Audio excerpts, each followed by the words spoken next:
So this video may or may not include spoilers for something. It could be for Marvel What If, could be for the upcoming Doctor Strange movie. I don't know how they're going to play out, so this video might have a spoiler for them, and it might not. But you've been warned, so just there's your warning.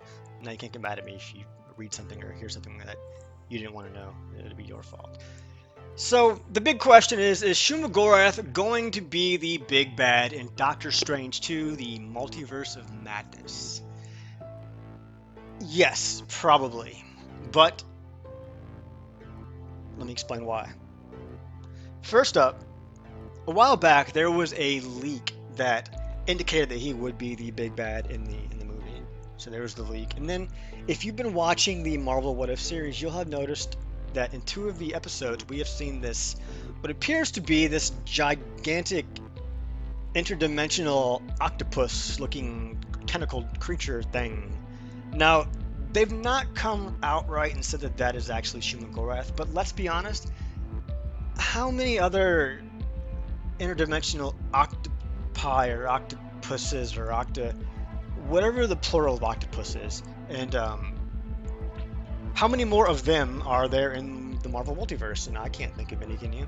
So clearly, giant tentacled monster equals Shuma-Gorath. That's really all there is to it. But there's one piece of evidence that I've not really seen anybody talk about when they're talking about this whole Shuma-Gorath thing, and that is the name of the movie itself. So I don't know if you're a big fan of cosmic horror or Lovecraft or any of that stuff, but basically there's a race of entities within Lovecraft's cosmic horror Cthulhu mythos series known as the Great Old Ones, and one of Lovecraft's stories is called The Mountains of Madness. And Shuma-Gorath is clearly Marvel's attempt to integrate some Lovecraftian cosmic horror-ish entities, since Cthulhu and all of his friends are also called the Great Old Ones. So yes, I mean Shuma-Gorath is going to be the big bad in the movie, but well, he's going to be in the movie. Maybe not the big bad, perhaps something there could be somebody else. I don't know, but he's going to be in the movie at some point. He has to be. I mean, everything just it's they're making it painfully obvious. Shuma-Gorath is one of the Great Old Ones, or the Many-Angled Ones, who are ancient eldritch beings predating Earth and in some cases even the universe itself. Now, it's been stated that throughout all the various iterations of the Marvel multiverse, they were the first beings to grow old. However, this doesn't really mean much because when you consider the fact that this has been said about other races, it's just words. They're just saying that, I suppose. But that does at least give some context to how powerful and how ancient they are. And despite sometimes being described as a race and to have common elements in origin, there is no evidence that the old ones are one and the same race. And even finding out is virtually impossible, as we are not even sure about their true origins. However, it's been stated that, or it's been speculated that they come from a place known as the Outer Dark, or beyond reality itself, and they first arrived on Earth millions of years ago, long before humanity ever popped up. The Great Old Ones were led by Shuma-Gorath, true fairy king guy whose name I cannot pronounce, Yog-Sothoth, and I can't, Chithon, that guy. And depending on your source, either Shuma-Gorath or the Chithon are considered the greatest of the old ones. Now, I like Shuma-Gorath the most, therefore Shuma-Gorath is the greatest. Not even a debate. It just is. I don't care how factual, if there's any evidence against that, he is. It's all that matters. I like him, and that makes him more powerful. Now, as for Shuma-Gorath himself, he made his first appearance in Marvel Premiere issues 9 and 10, and they wasted no time ensuring that we all understood that Shuma-Gorath is on an entirely different level, because in the storyline, he is trying to enter Doctor Strange's dimension through the mind of the Ancient One, and despite this being the version of Doctor Strange that was damn near omnipotent, he could do pretty much anything, the only way to keep Shuma-Gorath out of his dimension was for Doctor Strange to kill the Ancient One. And it was actually this act that led to Doctor Strange taking up the mantle as Sorcerer Supreme. Altogether, Shuma-Gorath has made 48 appearances in Marvel Comics, and no, I'm not going to sit here and go over his entire life story. That's not the point of this video. However, if that is something that you guys would like to see, I can do a more in-depth, detailed video about his backstory. just let me know in the comments if you want me to do that. And while the only thing that you need to know really about Shuma-Gorath and all that is that Shuma-Gorath really hates the Ancient One and Doctor Strange.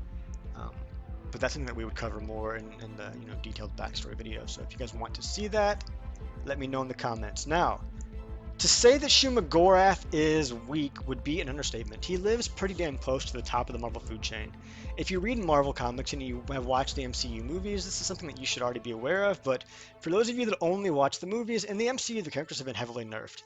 So much so that, remember the big battle in Endgame where all the big armies were fighting Thanos and all that nonsense was going on? That's not what happened in the comics. Thanos literally fought and defeated every single relevant Marvel character at the exact same time by himself, including the cosmic beings like Galactus and Eternity. So considering that trend, if Shuma-Gorath does show up in the MCU, he's probably not going to be as powerful as is in the comics. But despite that, if they try to at least stay somewhat true to the source material, Shuma-Gorath will be the most powerful character in the MCU to date by a wide margin. Now, Shuma-Gorath was a powerful, sometimes stated to be omnipotent and ancient demon that possesses vast supernatural powers. He is considered to be one of the primal power of chaos, and he is stated to be the greatest of the old ones. In his native dimension, he is virtually unstoppable. Given his past reformations, it's unknown if he is truly able to be killed. Among his many, many, many, many mystical powers is the ability to communicate with and control others both within his vicinity and across dimensional barriers. He can create and direct powerful blasts of mystical energy and affects transmutation on a planetary scale. His skin is rubbery and armored, making him difficult to damage except by the most powerful magics. Though he often appears as a scaly being with 6 to 8 tentacles and a great central eye, during the Hyperborean age he was also seen to have numerous pincers, claws, and insectoid limbs, in addition to a large fanged maw. Now, similarly though, he has been depicted as either green or purple in color. Now, it's stated by the Vision that Shuma-Gorath exists on many planes, and thus his true form cannot be seen by humans. Presumably, though, he can alter his form, alter the way that people see him if he wants to, however he wants to. And according to Shuma-Gorath himself, he is nothing except his power, and his form is merely a shell that contains it. His size seems to be related to his power, as he is truly gigantic in his home dimension.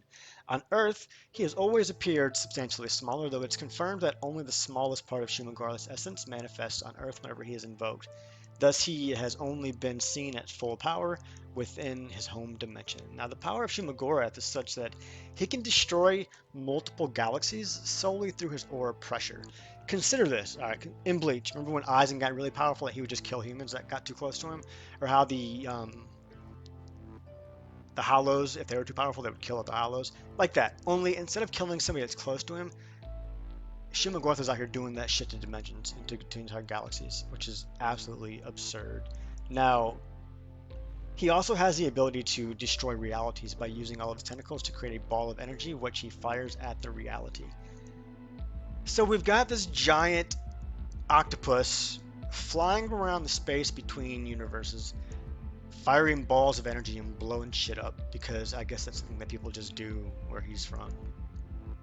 Oh. Now, Shuma-Gorath's name, though, is often invoked across many dimensions by beings seeking dark power. So that is Shuma-Gorath, and it's fairly obvious that when he arrives in the MCU, he is going to be a problem.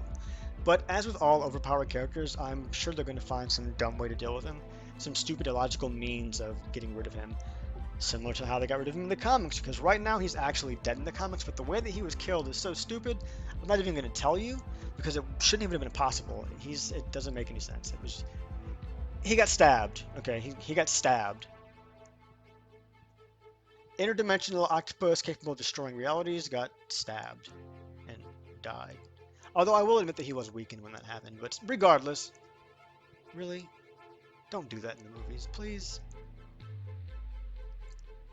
Anyways, moving on. Like I said earlier, though, if you want to see a video that talks about his actual backstory, everything that's happened in his life, and all the shenanigans that he gets himself mixed up in, let me know in the comments and I will get that taken care of for you. I'll get that video out just as fast as I can. Now, in our next video, though, we are going to be talking about Mortal Kombat Trilogy. But after that, we're going to come back over to Marvel and we're going to talk about a character named as the Griever at the end of all things. Now, if you're not familiar with who she is, I would recommend checking that video out because basically this is what. All right, so her first appearance, right? The sky literally shatters when she appears. Hundreds of galaxies, I mean, hundreds of universes are destroyed instantly. And then she killed the Molecule Man and defeated Franklin Richards like she was swatting flies.